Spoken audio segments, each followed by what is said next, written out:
TSA locks black woman in a room for random check. She returns with lawyers and shuts them down. Moments come along that shake us to our core, catching us off guard when we least expect it. Sometimes these moments take the form of a single incident that flips our entire understanding of fairness, justice, and dignity. For Sasha Daniels, a driven entrepreneur brimming with talent and ambition, her life took a harsh turn one afternoon at Hartsfield-Jackson Atlanta International Airport. What was supposed to be a quick trip spiraled into a nightmare behind closed doors, as she found herself detained and humiliated under the guise of a random check. Yet Sasha refused to crumble. She returned with lawyers, determination, and a fierce resolve that would change everything. Sasha Daniels was no stranger to airports. As the founder of TechAdapt, a growing tech consulting firm in Atlanta, her work often took her across the country. Early on a Monday morning, she headed to Hartsfield-Jackson Atlanta International Airport with a sense of purpose.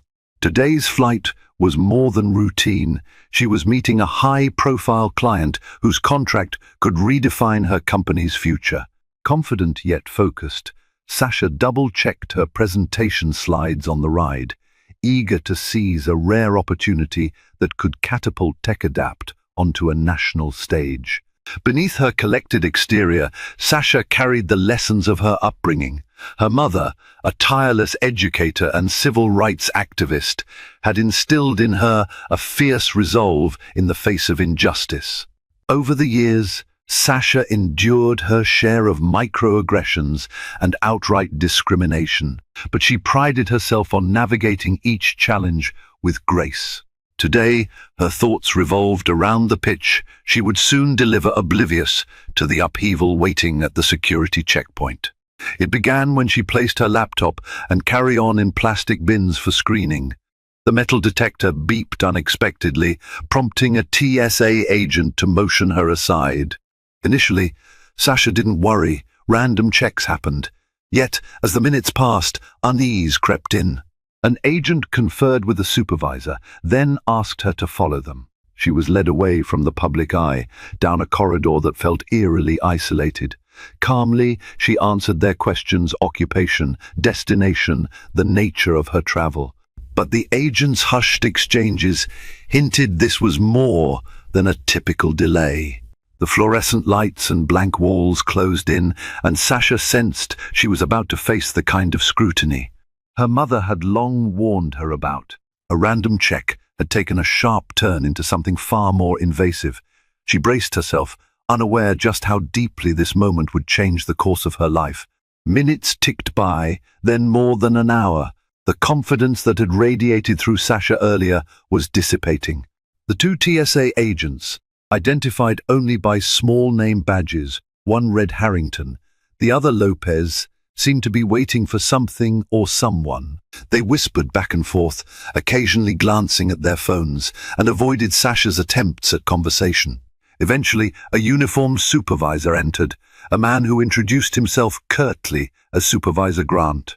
He stood with arms folded, looking Sasha up and down, almost as if mentally cataloguing the potential threat she posed. In a voice that tried for neutrality but carried an unmistakable edge, he informed her. They would be conducting a more extensive search of her belongings and her person. When she dared to ask what grounds they had for suspecting her of anything, his answer was painfully vague. "You've been selected for an extended random screening based on TSA protocols." The word random made Sasha's blood boil, but she contained herself. She had flown enough times to know that certain travelers got picked more often than others, and the pattern was far from random. She tried to calmly explain she was on a tight schedule, that she had a flight to catch for an important business meeting, but the supervisor's expression remained impassive. They emptied her suitcase methodically, rummaging through her clothes, undergarments, personal products, everything that could leave a person feeling extremely exposed. Then they moved on to her laptop, powering it on. Before she realized what was happening, they started asking for her password. She balked, stating that she had confidential client information on there. Yet they insisted, claiming the right to inspect electronic devices for any sign of illicit or dangerous material. Her stomach twisted into knots. She was proud of the secure systems TechAdapt used. She also knew that handing over her password was a direct violation of many of her contracts and NDAs. But she was given a cold ultimatum: either unlock the laptop or face further detainment. She typed in her password with trembling fingers. Sasha's mind reeled. She had nothing to hide, but seeing these strangers comb through her emails, personal files, and even pictures felt like a deep violation. She wanted to scream, to call someone, to call her lawyer. Yet any attempt to do so was met with a brusque, "You'll get your chance to make calls soon." After scanning her laptop, the agents seemed disappointed not to find some incriminating evidence. Supervisor Grant cleared his throat, as if trying to decide the next move. Instead of letting her go, he stepped back into the hallway, as if awaiting new instructions from a higher authority. Seconds later, Sasha heard muffled voices. She couldn't make out full sentences, but caught words like backup and possible threat. Her heart pounded. This was spiraling out of control. In the pit of her stomach, fear gave way to anger. She had done nothing wrong. She had meticulously built a career on integrity and excellence. Nothing she had worked for warranted this level of scrutiny or harassment. Yet here she was, effectively under guard in a small, windowless room with no clear path to relief. When Harrington and Lopez stepped out for a moment, presumably to confer with their supervisor, Sasha seized the brief moment of privacy to check her phone. She had multiple missed calls and messages from her team asking if she had landed, if everything was okay. She quickly texted her best friend and co-worker, a woman named Marisol, typing held by TSA. "Something's very wrong. Get help." She sent her location, then stuffed the phone back on the table before the agents returned. Her heart hammered. If they caught her doing that, the consequences could escalate. Moments later, Supervisor Grant came back in, flanked by 2 more TSA personnel. Sasha recognized the distinctive outlines of handcuffs on one agent's belt, and her pulse quickened in alarm. This was no casual screening. They were treating her like a criminal suspect. The supervisor calmly announced they needed to do a physical pat-down. Sasha stiffened. She'd heard horror stories of invasive searches, and the thought made her feel ill. But refusal, she knew, would only complicate matters. Taking a shaky breath, she nodded her consent. One of the new arrivals, a female agent named Jackson, began the pat-down. She ran her gloved hands across Sasha's arms, torso, legs, and ankles. It felt far more intimate than the usual routine. At one point, Sasha even winced because the agent pressed with unexpected force. When Sasha tried to object, Jackson barked at her to remain still. Once finished, Jackson stepped back and gave a curt nod to Grant. Sasha watched them exchange a look. It was a moment of disappointment from them, as if they were actually expecting to find contraband strapped to her body. "She's clear," Jackson said, but didn't look relieved. If anything, she looked annoyed. Supervisor Grant then asked a question that made Sasha's stomach drop. "Who paid for your ticket?" Sasha explained that her company had purchased the ticket with its business account. She offered to provide the company's details. They asked for proof, so she scrolled through emails on her phone to show the airline receipt. The supervisor took down the information as though logging a list of possible leads. Not a single apology was offered. No one tried to reassure her this was normal. They seemed determined to make the process as demeaning as possible. There was something in their eyes, a flicker of suspicion or even hostility. She recognized that look. It was the look of people who had already decided she was guilty. The only question was of what. Hours passed, or so it felt. The clock on the wall read nearly 2 hours since she'd first been pulled aside. Her flight would be leaving soon, if it hadn't already. Sasha repeatedly, politely inquired if she could go catch her plane. Each time she was told, "You'll have to wait." Eventually, Supervisor Grant and the others filed out, leaving her alone once again with Harrington and Lopez. The two agents didn't look at her, didn't talk to her.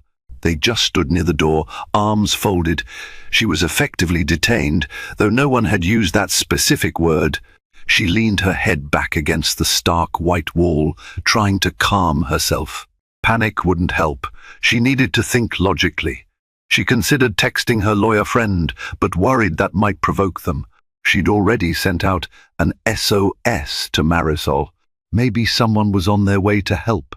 In the back of her mind, Sasha recalled stories she'd heard about how some travelers, particularly black travelers, were detained, questioned and humiliated by airport security for hours without justification.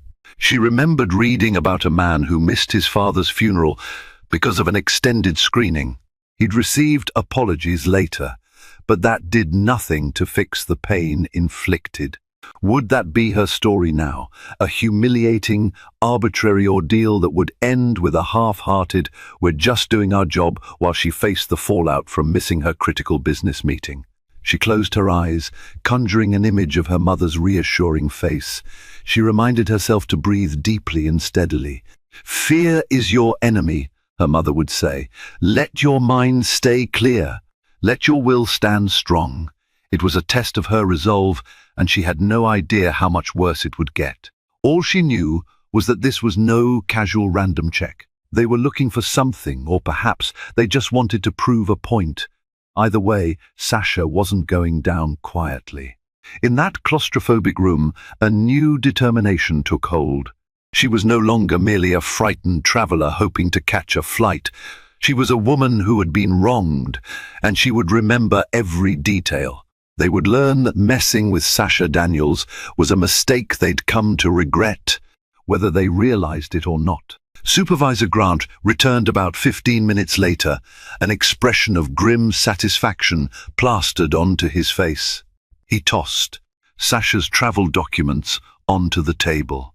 "You missed your flight," he remarked, with no trace of sympathy. It wasn't an apology. It wasn't even an acknowledgement of the inconvenience. It was more like a statement of fact, though beneath it lurked an air of triumph. Sasha forced a deep breath, her nerves raw. "How can I rebook?" she asked quietly, attempting to hold on to any shred of composure. She knew anger would only inflame the situation, but rage bubbled just under her calm exterior. Grant crossed his arms. "We'll discuss that once we've completed our procedures. You'll be held until we're certain there's no threat to national security." The phrase, national security, jolted her. They were painting her as a potential terrorist. "This is ridiculous," she said, her voice trembling but firm. "I have a right to know why you're detaining me, on what grounds." "We told you. It's a random extended screening," said Grant. "You fit certain criteria." He left it at that, his eyes flickering with a strange glint that made Sasha think criteria. "Is it the color of my skin? My last name? My hair?"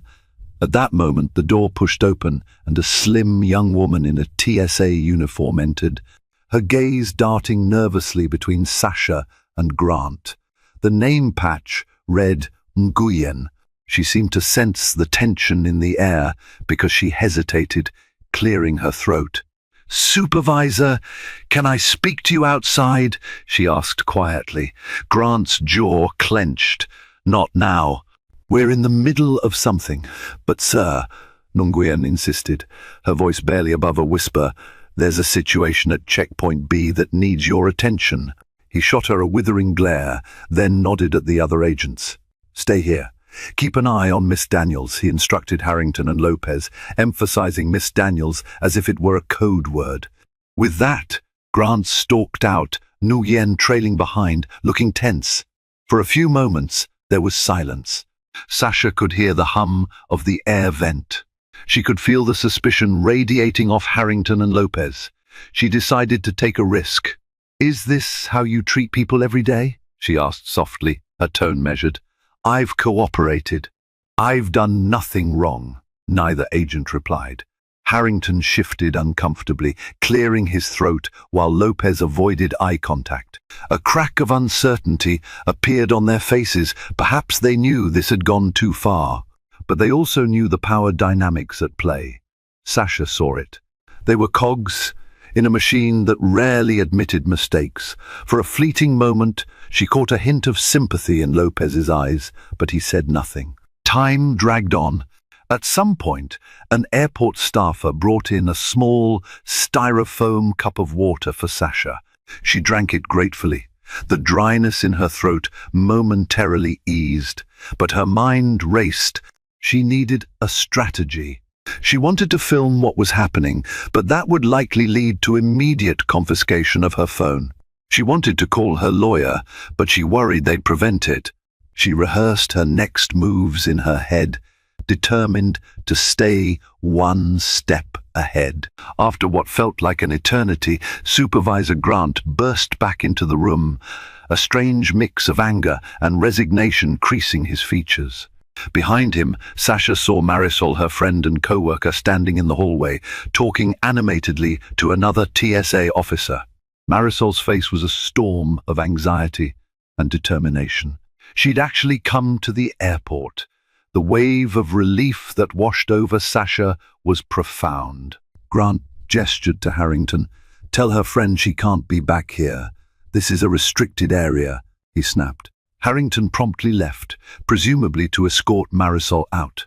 Sasha sensed a shift in the dynamic. Marisol's arrival meant they couldn't keep her hidden away forever, without consequences. Maybe the TSA realized they were dealing with a person who had support, who wouldn't just vanish into compliance. Nonetheless, the tension heightened, like a balloon inflated to its breaking point.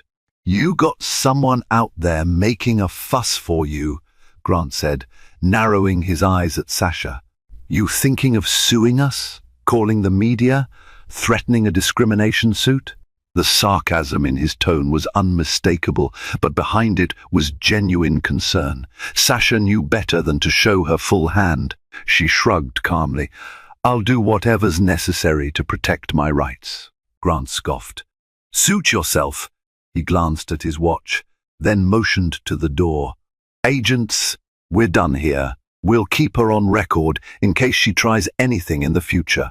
The two underlings scrambled to pack up the scattered documents and laptop. In a whirlwind of movement, they thrust Sasha's belongings back into her carry-on. No apology. No formal release statement. Just silent efficiency, as if they realized they'd gone overboard but wanted to sweep it under the rug as quickly as possible. Sasha stared at them, incredulous. "Am I free to go?" she asked, though her question dripped with bitter irony. Grant nodded unceremoniously. "Yes, but don't expect a free pass next time." With that final dig, he turned on his heel and strode out. No explanation, no trace of remorse. Harrington and Lopez followed, leaving Sasha alone in the now lifeless room. Her hands trembled as she shoved her laptop into her bag, smoothed out her clothes, and tried to reassemble herself mentally. The anger pulsated through her.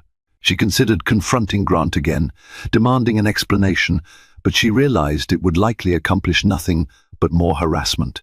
The immediate victory was getting out of that room, yet even as she left, stepping back into the bustling corridor of travelers who had no idea what she'd just endured, she knew her battle was only beginning.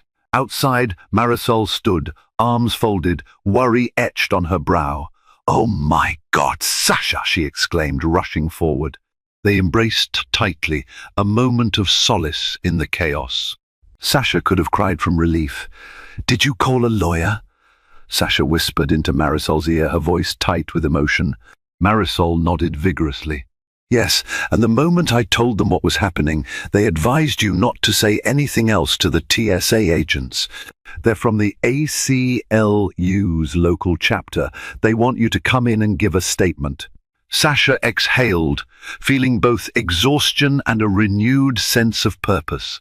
"I need to rebook my flight," she said, glancing at the overhead monitors.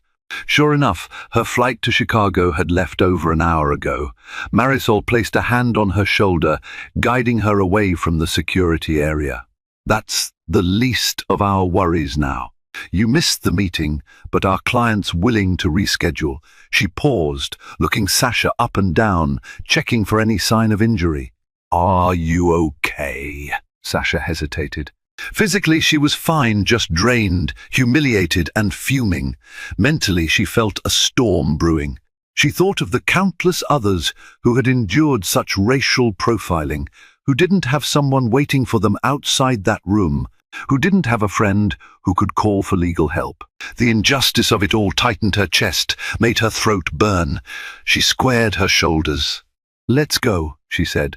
"I have some calls to make." Her ordeal with the TSA may have ended in that moment, but a chain reaction of consequences was already set in motion. What she didn't realize, as she walked away from that checkpoint, was just how deep the rabbit hole would go from the almost farcical attempts by TSA management to cover their tracks, to the chilling revelations that would come to light in the investigation that followed. And in the end, her pursuit of justice would test her courage beyond anything she'd ever faced. But one thing was certain: Sasha Daniels would not be silent. A reckoning was on the horizon. The seeds of that day would grow into a confrontation that no one could have foreseen, and she wouldn't be alone in her fight. Sasha stared out the car window on the ride back from the airport, feeling a swirl of betrayal, anger, and exhaustion. Marisol drove in tense silence, stealing worried glances in the rearview mirror. The moment they reached Sasha's apartment, Marisol shared a lead. The ACLU had agreed to see Sasha immediately. Delta had also tried rebooking her flight, but the meeting in Chicago would now have to be postponed. After Marisol left, Sasha scrolled through texts and social media posts. Friends expressed shock and support. Some recounted their own harrowing TSA experiences. A flood of injustice stories reminded her she wasn't alone. She dialed the ACLU's number, briefly summarizing her ordeal. They asked her to bring all documentation to their Atlanta office the next day. That night, she struggled to sleep, haunted by the humiliation of rubber-gloved pat-downs and the searing memory of Supervisor Grant's condescension. A call from her mother the next morning steadied her. "I'm proud of you for standing up," her mother said calmly. "These injustices don't fix themselves." Sasha arrived at the ACLU, where staff attorney Aisha Hammond listened intently to her account. Sasha handed over her boarding pass, ID copies, and screenshots of frantic texts.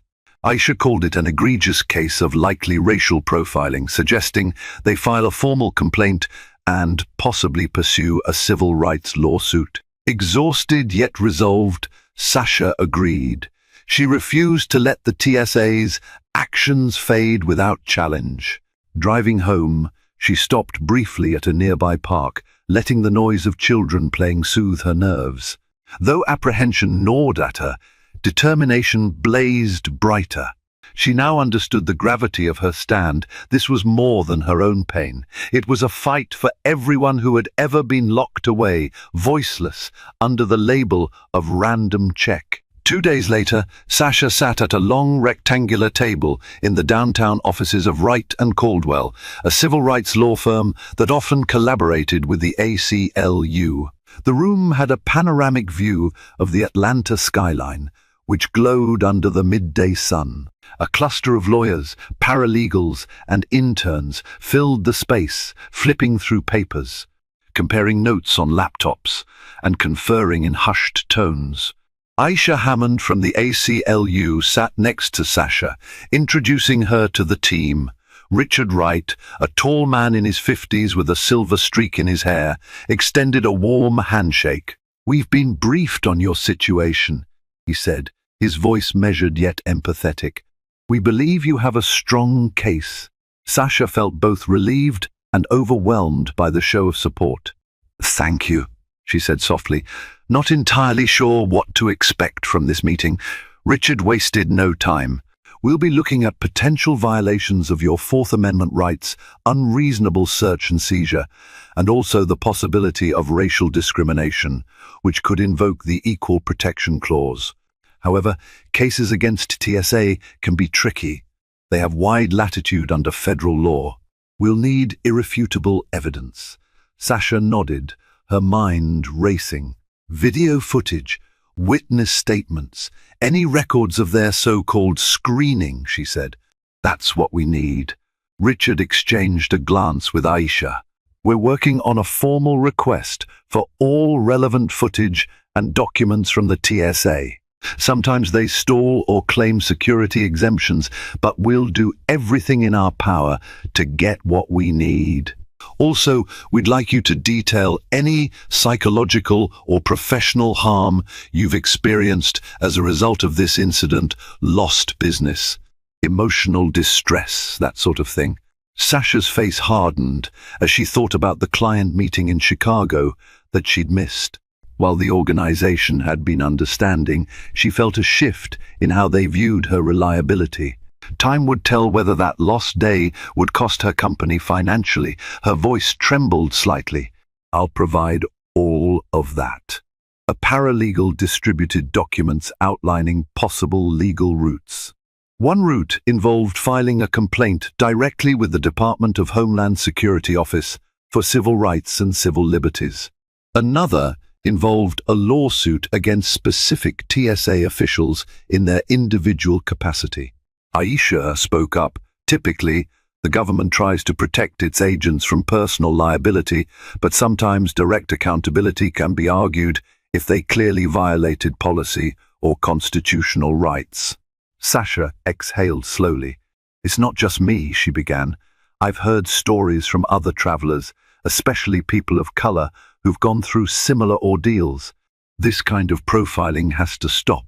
Richard nodded, a light of determination in his eyes. That's why we're here, to set precedent. We'll do our best to make sure they can't sweep this under the rug. The meeting lasted for hours, diving into legal nuances, potential defenses the TSA might use, and the complexities of taking on a federal agency. By the end, Sasha's head throbbed, but her heart felt strangely buoyed. She had found allies, people who believed in her cause and had the expertise to help fight it. Outside, as she prepared to head back to her office, she noticed a stream of missed calls and texts on her phone from an unknown number. Reluctantly, she dialed back. To her surprise, a nervous male voice answered. Hi, he stammered. My name is Isaiah. I was there at the airport that day. I saw you get taken away, and, well, I just thought you should know something. Sasha frowned. How did you get my number? I asked around, Isaiah admitted, sounding embarrassed. I asked one of the flight attendants. She said she knew a friend of yours. I'm so sorry if this is intrusive, but I need to tell you something. Could we meet somewhere public? I can't talk about it on the phone. Sasha's curiosity piqued. Meet me at Parker's Coffee downtown, near the park, in an hour. The hour passed in a blur as Sasha quickly updated Aisha via text, just in case this was some kind of trap or hoax. She arrived at Parker's Coffee, a small, trendy spot with exposed brick walls and an aroma of espresso that wrapped around her like a warm blanket. In a corner booth sat a young black man in his early 20s, wearing jeans and a plain T-shirt. He stood up as she approached, a flicker of uncertainty in his eyes. Sasha, right? That's me, she said cautiously. Isaiah, he nodded, then gestured for her to sit. After they each ordered something to drink, a latte for her, black coffee for him, he leaned in and lowered his voice. I work at the airport, not for the TSA, but for a private security company that sometimes assists them. He paused, glancing around. I'm risking a lot by telling you this, but I saw the entire thing, and I overheard them talking after you were taken to that back room. Sasha's pulse quickened. Go on. Isaiah's voice, took on a shaky edge. They were bragging about how they can pick out certain types of travelers and do these extended screenings. It sounded like they were targeting mostly people of color. One of them said, "We've got to keep the numbers up or they'll think we're going soft." I didn't catch all the details, but I remember them chuckling about how people get so rattled they can't defend themselves later. The room seemed to spin for Sasha. It was worse than she imagined. They weren't just random bigots. They had some twisted sense of duty or quotas. Isaiah continued, "I'm telling you this because it's messed up. I've seen them do it to others. But your case seems bigger, and I heard them say they might have to deal with it differently because of your connections. They were worried you'd go to the media." Sasha's jaw clenched. "They threatened to keep me on record, make it worse if I tried to speak out." Isaiah nodded solemnly. "I can't provide official documentation, but I can give a statement if it helps. I'm not sure if my boss would retaliate, but I'm willing to do the right thing." Emotions welled up in Sasha: gratitude, anger, and a renewed resolve. "Thank you," she said, her voice hushed. "People like you make all the difference. I'll connect you with my lawyers and we can figure out how to handle this carefully." They exchanged information. Before parting, Isaiah glanced over his shoulder as though expecting watchers. "Just be careful," he said. "These people play dirty." As Sasha left the coffee shop, she felt a whirlwind of emotions. This new information was both a validation of her suspicion and a stark reminder of how deep and deliberate the discrimination might be. The fight against the TSA was no longer just a personal vendetta. It was about uncovering a systemic practice that targeted people unjustly, hidden behind the veneer of random checks. She updated Aisha and Richard about Isaiah's potential testimony. Their excitement was palpable. An eyewitness willing to come forward was a significant breakthrough. But caution was key. If TSA officials were indeed employing intimidation tactics, they wouldn't hesitate to go after whistleblowers. That night, Sasha found it hard to sleep. She replayed Isaiah's words. They might have to deal with it differently. She pictured the smug face of Supervisor Grant, the blank stares of Harrington and Lopez, and the humiliating hours she'd spent in that room. The anger that boiled in her veins was no longer fearsome, but clarifying. "I will not back down," she vowed. She thought of the countless others who might never have had the platform or the resources to stand up to such practices, who perhaps ended up with traumatizing nightmares or deep mistrust in the system. She knew she was fighting for them as much as for herself. Her phone chimed with a late-night text from Marisol. "Just checking on you, boss lady. Sending love. We're behind you 100%. Sasha smiled at the screen, her heart warming. She typed back, "I appreciate you more than you know." Tomorrow promised new battles, more legal maneuvers, more calls, more emotional upheaval. But for the first time in days, Sasha felt a surge of optimism strong enough to eclipse her anxiety. If the TSA thought they could bury the truth, they were in for a rude awakening. Because Sasha Daniels had found her allies, and they were prepared to shine the light on every dark corner until justice prevailed. The next week began with a flurry of meetings, calls, and emails. Sasha's daily routine, which once revolved around client consultations and project deadlines, was replaced by legal conferences and media inquiries. Word had leaked to a local journalist from the Atlanta Times who caught wind of her story, and soon the press started sniffing around. Sasha and her legal team held a strategy session. Aisha, Richard, and a few others huddled in a meeting room at Wright and Caldwell. The walls were covered in sticky notes detailing timelines, potential witnesses, and relevant laws. "We should be proactive with the media," suggested Aisha. "We can't let TSA spin this first." Sasha swallowed hard. She was used to giving presentations about technology solutions, not about civil rights violations. The idea of standing in front of cameras made her stomach flutter with nerves. but she also understood the power of public opinion. "I'll do it," she said softly, more to herself than anyone else. This might be what it takes to bring the truth out. Later that day, the Atlanta Times published a piece titled "Local Businesswoman Alleges Racial Profiling" by TSA at Hartsfield-Jackson. The article included Sasha's initial account, quotes from Aisha confirming the ACLU's involvement, and a brief response from TSA's Public Relations Department denying any wrongdoing and maintaining that Sasha had been selected for a routine procedure.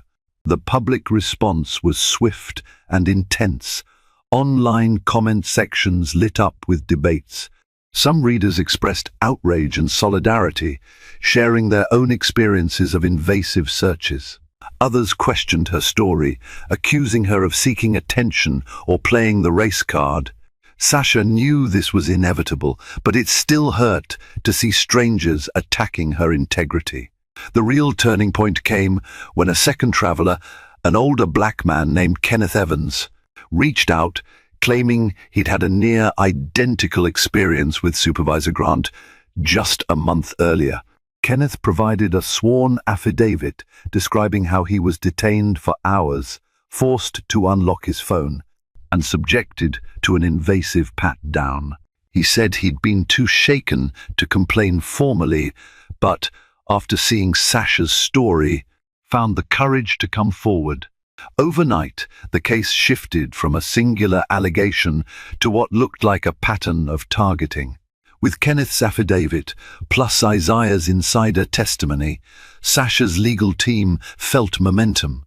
They filed multiple motions, seeking to obtain TSA's internal records for that day, including any written notes or digital logs that showed who was flagged, for what reasons, and how often. "If we can establish a pattern of racial profiling," said Richard, "we have a strong foundation for a civil rights lawsuit." As expected, TSA pushed back hard. Their attorneys fired off letters accusing Sasha of misrepresenting the facts. They claimed the agency did not condone discrimination and that any extended searches were based on behavior detection methods and random selections. But the more they denied, the more suspicious it looked, especially with the new evidence accumulating. Behind the scenes, Isaiah remained nervous about the repercussions of his whistleblowing. "They've started rotating me to different checkpoints," he told Sasha in a hushed phone call. "I feel like they're trying to isolate me, but I'm still all in. I can't let them get away with this." Sasha thanked him repeatedly, reassuring him that her legal team would do everything possible to protect him from retaliation. Then came a bombshell email in Sasha's inbox, marked anonymous. The sender claimed to be a TSA employee who had access to security logs and guidelines. The message, full of cryptic references, suggested that there was an internal directive, unofficial but widely understood, that pressured agents at certain airports to meet screening quotas for high-risk profiles. The sender implied that the real reason Sasha was selected had little to do with actual suspicion and more to do with meeting numbers. The email ended with, "I'm sorry, this isn't right." Sasha forwarded it to her legal team immediately. Her mind reeled. Quotas, racial profiling disguised as security measures. She felt nauseous yet vindicated. Everything she suspected was being confirmed by these shadowy sources. 2 days later, the tension reached a crescendo. A regional TSA spokesperson called a press conference, presumably to address the growing media coverage. The spokesperson stood behind a podium, wearing a stern expression. Cameras clicked, microphones pointed. The statement was both defensive and dismissive. "While we cannot comment on active litigation, we strongly refute allegations of racial bias in our security procedures. Our protocols are rooted in federal mandates and are colorblind. Any claim to the contrary is simply unfounded." Watching a live stream of the press conference from her office, Sasha felt her blood boil. She turned to Aisha, who was taking notes. They're doubling down. Yes, they are, Aisha said grimly, but so are we. Moments later, the spokesperson's face flickered with a hint of anxiety as a reporter asked, "What about the lawsuit filed by Miss Daniels and the affidavit from Mr. Evans stating nearly identical experiences with specific TSA agents at Hartsfield-Jackson?" The spokesperson fumbled, offering a vague corporate speak response about reviewing the specifics. Sasha noticed a sudden shift in the air. The press smelled blood. They peppered the spokesperson with questions about internal memos, the alleged targeting of travelers of color, and the possibility of whistleblowers coming forward. The spokesperson hurriedly ended the conference, refusing to take more questions. Within hours, social media erupted. Hashtags like #FlyingWhileBlack and #Sarasho profiling trended locally. Sasha found her inbox flooded with messages from supporters, reporters seeking interviews, and unfortunately, some hate mail. She tried to focus on the positive, the growing wave of indignation and support that validated her decision to stand up. That evening, she met with Marisol and a few close friends over dinner. The conversation was animated, ranging from frustration to determination. Some worried for Sasha's safety. Others marveled at how quickly her case had gained national attention. Marisol squeezed her hand. "I'm proud of you," she said. "This is bigger than Tech Adapt or that missed flight. You're changing the world, one step at a time." Sasha, eyes glistening, reflected on how this entire journey began with a single beep in a metal detector. Life had a strange way of twisting ordinary moments into cataclysmic events. She swirled her glass of water, thinking aloud, "I never asked for this, but now that it's here, I'm going to see it through." The following day, a major development rocked the entire case. A U.S. District Court judge granted an expedited review of Sasha's motion to obtain TSA's internal documents. Richard and Aisha were thrilled. "This means the court is taking it seriously," Aisha explained. "They suspect wrongdoing, or at least they think it's plausible enough to warrant immediate action." One step closer to exposing the truth.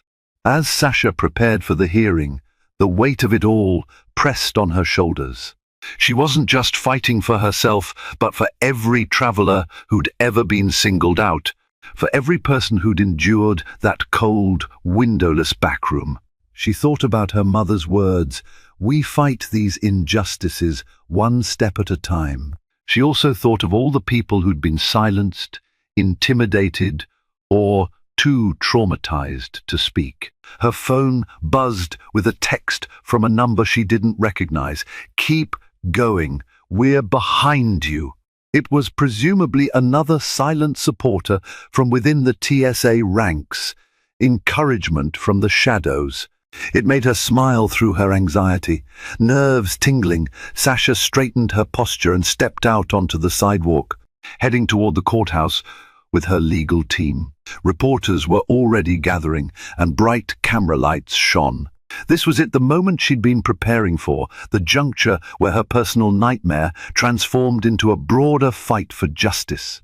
All the while, she held on to the belief that, in the end, the truth would prevail and that she was on the right side of history. The courthouse lobby buzzed with subdued excitement. Marble floors echoed with hushed footsteps, and the faint scent of old paper and polished wood mingled in the air. Sasha's heart hammered as she walked through the security check, an irony not lost on her, and followed her lawyers into the courtroom.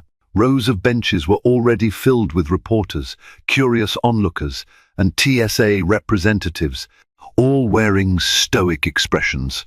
At the front, a solemn judge in a black robe sat behind a polished wooden bench, reviewing paperwork through a pair of rimless glasses. This was Judge Rebecca Coates, known throughout the district for her fair but formidable approach. Sasha took a seat beside Richard and Aisha at the plaintiff's table, trying to steady her breathing.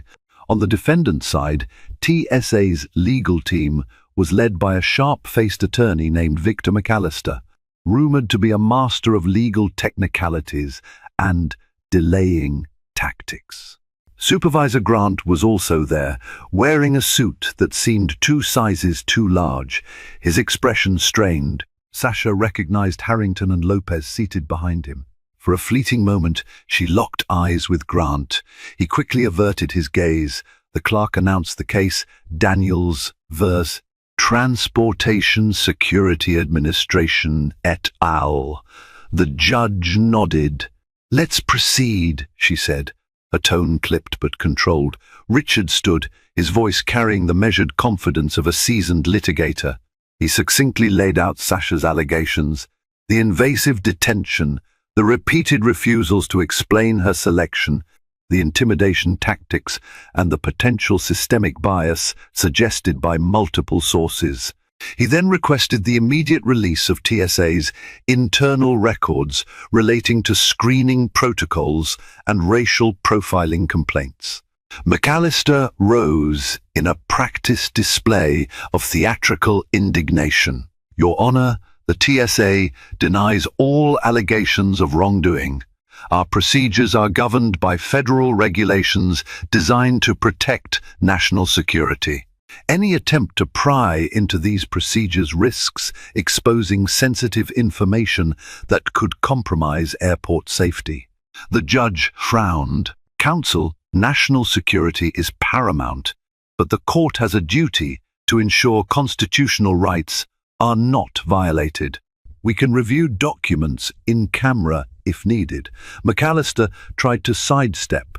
"Yes, but we maintain that Miss Daniels's selection was random and that her extended screening was within lawful bounds.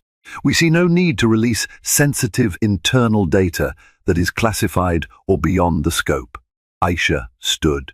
"Your Honor, we have whistleblower statements and at least one email implicating TSA supervisors in maintaining quotas that specifically target travelers of color.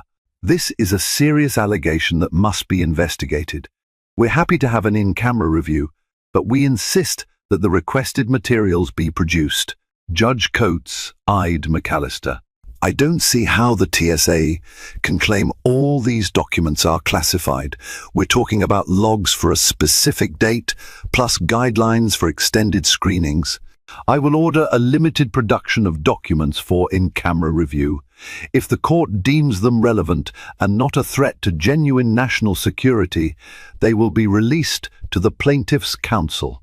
McAllister opened his mouth as if to protest, then thought better of it. "Yes, Your Honor." A small, triumphant grin tugged at the corners of Aisha's mouth. Sasha let out a breath she hadn't realized she was holding. This was a significant victory, one step closer to unearthing the truth.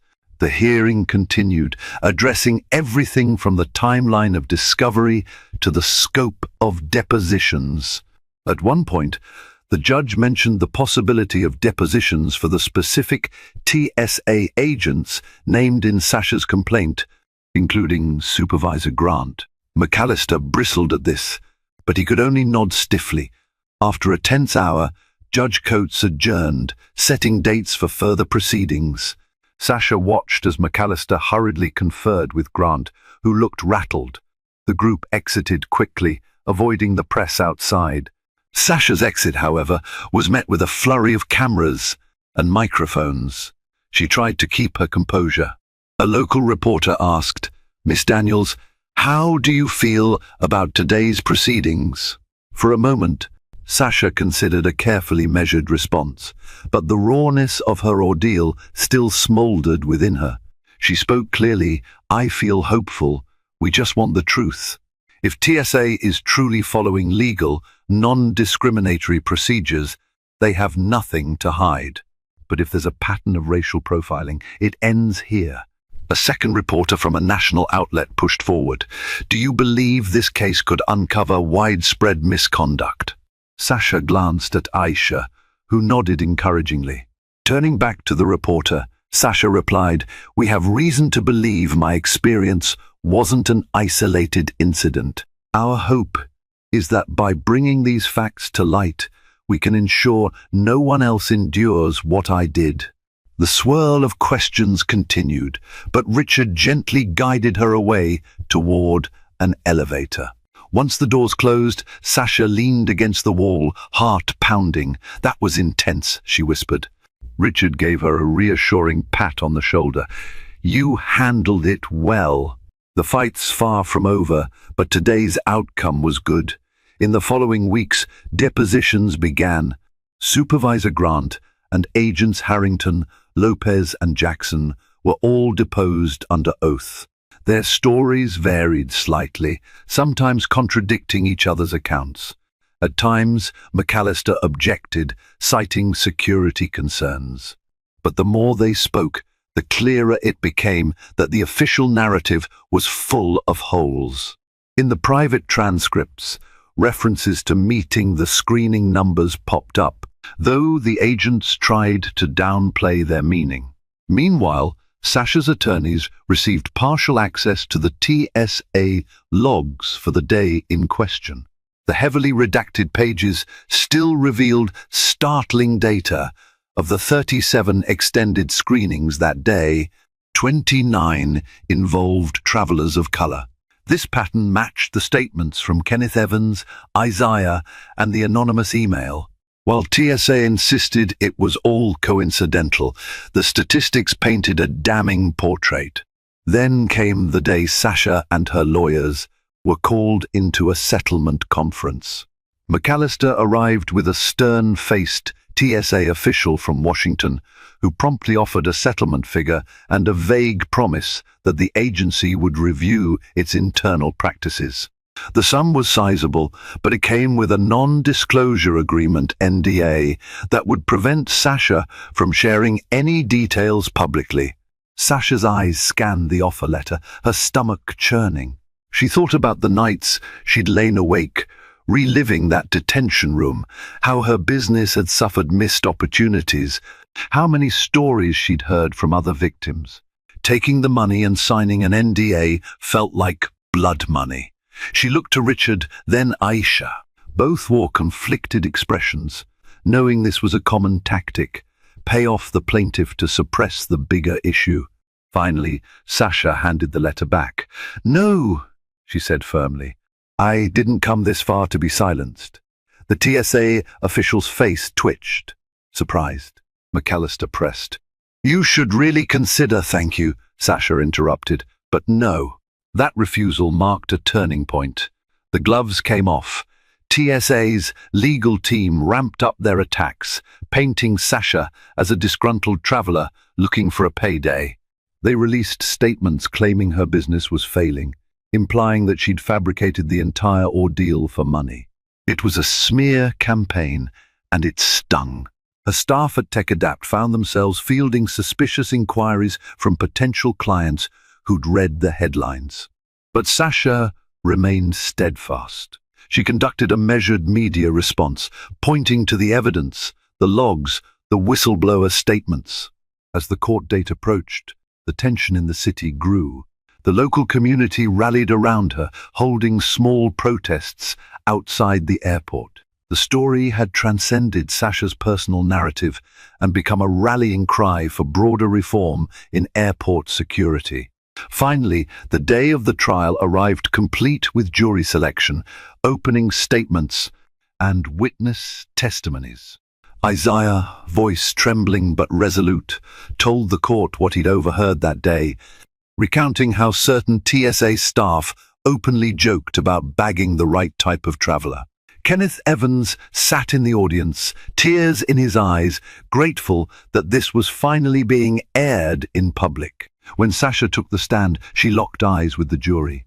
"I'm not here for revenge or money," she said, her voice resonating through the silent courtroom. "I'm here because my rights were violated, and I believe in a system that should protect everyone, not just those who fit a comfortable profile."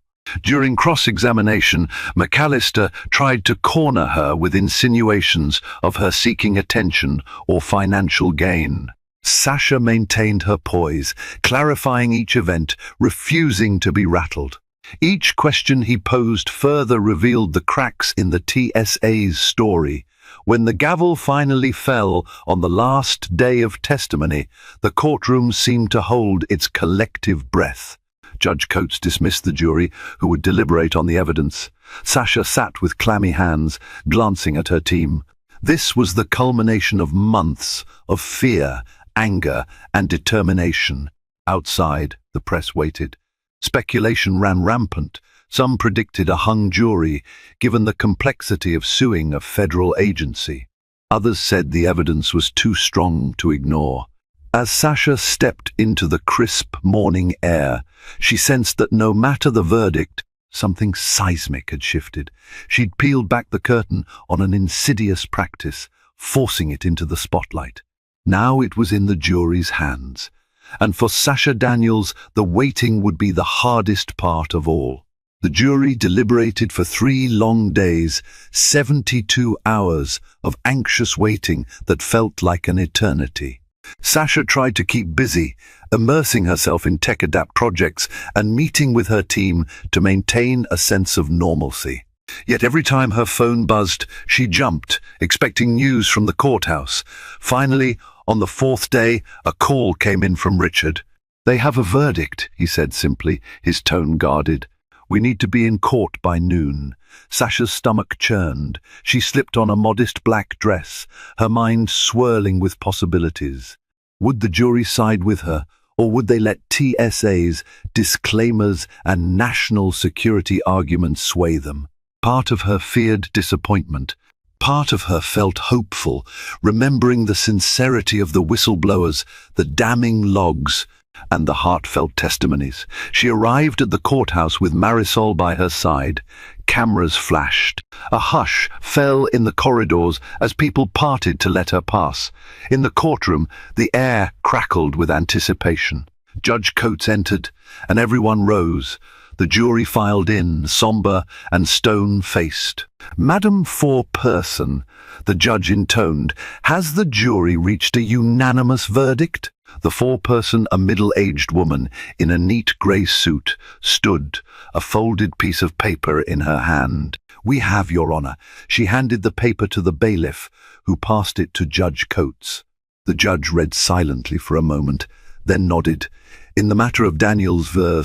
Transportation Security Administration et al., the jury finds in favor of the plaintiff, Miss Sasha Daniels, on the claim of unlawful detention and violation of constitutional rights." The courtroom seemed to exhale in unison. The judge continued, "The jury has awarded compensatory damages in the amount of $750,000 and punitive damages against individual defendants in the amount of $2 million. A stunned silence followed. Sasha's heart pounded. She looked at Richard, who gripped her hand, eyes brimming with emotion. Aisha beamed, tears gathering at the corners of her eyes. They had done it an extraordinary win against a federal agency. The sum of money was staggering, but more significant was the official acknowledgement of wrongdoing, a condemnation of the TSA's behavior. Supervisor Grant paled, staring at the table. McAllister's face twisted in disbelief.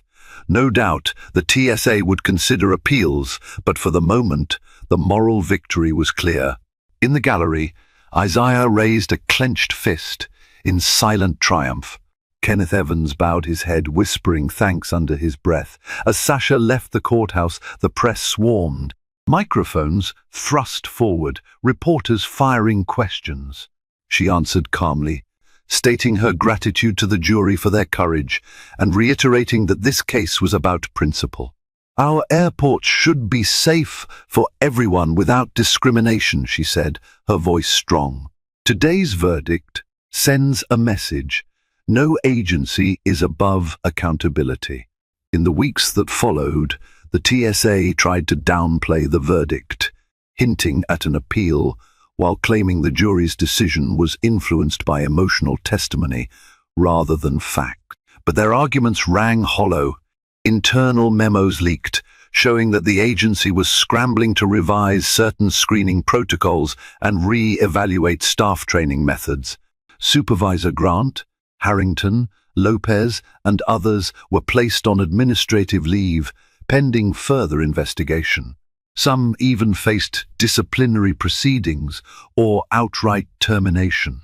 The public reaction was overwhelming. Messages flooded Sasha's inbox from all over the country and even internationally, thanking her for standing up, sharing similar stories, or simply expressing admiration for her courage. While the onslaught of attention was at times overwhelming, Sasha found solace in knowing she had sparked meaningful change. As for karma, it arrived swiftly. Supervisor Grant's name circulated in news reports about the case. His face appeared on television, overshadowed by the word discriminatory. He eventually resigned under pressure. Rumors swirled that no other security organization would touch him with a 10-foot pole. The agents who'd backed him blindly found themselves facing serious questions about their own actions. Harrington and Lopez claimed they'd been just following orders, but that defense carried little weight in the court of public opinion. They too lost their jobs, forced to face the reality that participating in injustice has consequences. Isaiah became something of a local hero. His bravery in coming forward sparked interest in deeper whistleblower protections. He secured a better job, one that rewarded his integrity. Kenneth Evans, freed from the shackles of fear, publicly spoke about his ordeal and started volunteering with civil rights organizations. Sasha's life changed irrevocably. TechAdapt soared in reputation, winning new contracts from clients who admired Sasha's moral stand. She donated a portion of her settlement to advocacy groups, combating racial profiling and supporting travelers' rights. The rest she used to expand her business and provide scholarships to underrepresented youths pursuing tech careers. With that, she honored the countless sacrifices her parents and grandparents had made, forging a path that championed equality and progress. One crisp autumn afternoon, weeks after the verdict, Sasha visited Hartsfield-Jackson International Airport again, this time to catch a flight for another big business presentation. She felt a surge of anxiety going through security, but the process was uneventful. The TSA agents were courteous, some even recognizing her from the case and offering awkward smiles or nods. Whatever changes had occurred might be small, might be temporary, but it was a start. As she walked to her gate, she paused for a moment, watching the throngs of passengers move through the terminal. Families, solo travelers, business people, all with their own stories and hopes. She reflected on her own journey, from that dark day locked in a room to this moment of victory and new beginnings. In her heart, she believed the fight against discrimination was far from over. But she'd proven that it was possible to resist, to speak out, and to win, and she knew many would follow her example. With that knowledge, Sasha boarded her plane, head high, spirit steady, and future bright. Every person deserves the freedom to travel without fear of targeted harassment.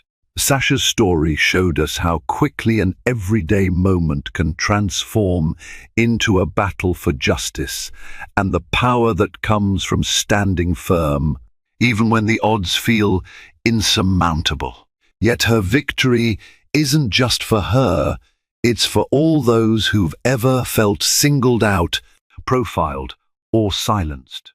The echoes of her determination remind us to challenge injustice wherever we see it, and to speak up for ourselves and one another. If you believe in the strength of this message, please show your support by clicking that like button, sharing this story with friends and family, and subscribing for more real-life accounts of resilience and triumph. Together, let's amplify the call for fairness and equality, making sure no one is locked away without a voice or a choice.